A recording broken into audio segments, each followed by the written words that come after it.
Richmond International Raceway. Ready to go. It's Kyle Busch starting from the pole position. Joey Logano on the outside. It's time to bring the action here at Richmond. And a straightforward start. Our pole man gets out there, but look at Brian Scott in the 2. Already have trouble down in turn 1. 3, 4, 5 cars. Oh boy. David Starr negotiates his way through pretty effectively there. It's really tough from the driver's seat, especially on the start here. Dale, you know this, that you go down in turn 1, it's hard to... All right, let's take a look from another angle. See if we can decipher what happened here. You certainly have to think that there might have been, well, I was going to say contact, but that doesn't look like contact. That's pretty late to get, to start. It's so tough, guys. That car, the 66 car, has already turned all the way around, basically. So, yeah, a little bit. Yeah, maybe there was some there. David Starr getting into Benny Gordon. Yeah. I didn't see the initial contact, but I might want to look at it one more time. But definitely. Train of thought is just how many laps can he lead? David Starr in trouble again. David was involved.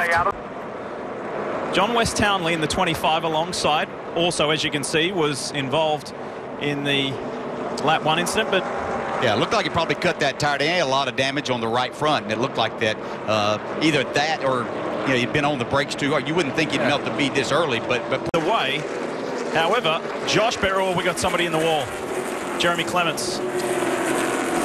Yellow is out. Still coming.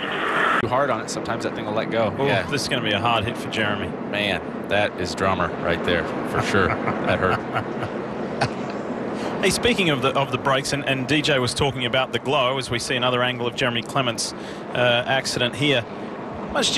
You're in sync with your spotter all the time, every lap, but in relation to that, hey. And your spotter will help you a bunch with that. As we watch this replay from Suarez's in-car, Clements just gets in there and you could see that thing just, there's nothing he could do.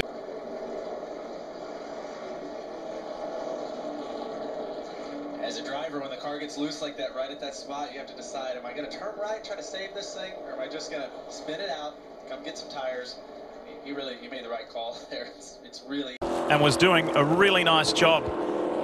I talked to his car chief, Daryl Morrow. They were really hoping for something great tonight.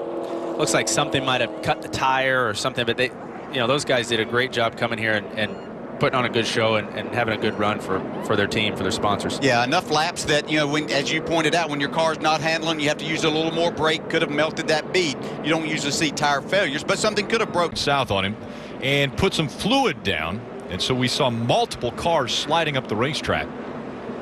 Yeah, we have a great view right here from Denny Hamlin's car. You see the 31, see him drive in the corner, watch the back end come around on him. He's loose in the oil. 78 behind him. He got loose. The 31 was able not to get in the... Started 25th all the way up to 3rd as caution on the track. 46 goes around. That's Michael Annett. He'll bring out the 3rd caution. Cars of Jeb Burton and Michael McDowell. Michael McDowell gets into the 23, moves him up the racetrack. They come off somewhat 3 wide. And then Jeb Burton doesn't look like he carries it all the way out to the wall. Kind of runs maybe a half a groove off the wall. Maybe didn't know the 26 or the 46, excuse me, was back there. That's a Richmond type incident. Jeb knows the 95 is there. He doesn't go all the way up to the wall, but the 46 also comes all the way up. That's short track racing, and the 46 is going to be disappointed with Jeb Burton. Jeb's going to feel that he gave him enough room, but you see right there, Jeb's about 2 or 3 feet off the wall. Nothing wrong with that, except Michael Annett was assuming he was going to have those 2 or 3 feet. They come in contact, and that's a hard place to hit here at Richmond. You see the soft wall absorb. Incident. The 95 hits the safety truck.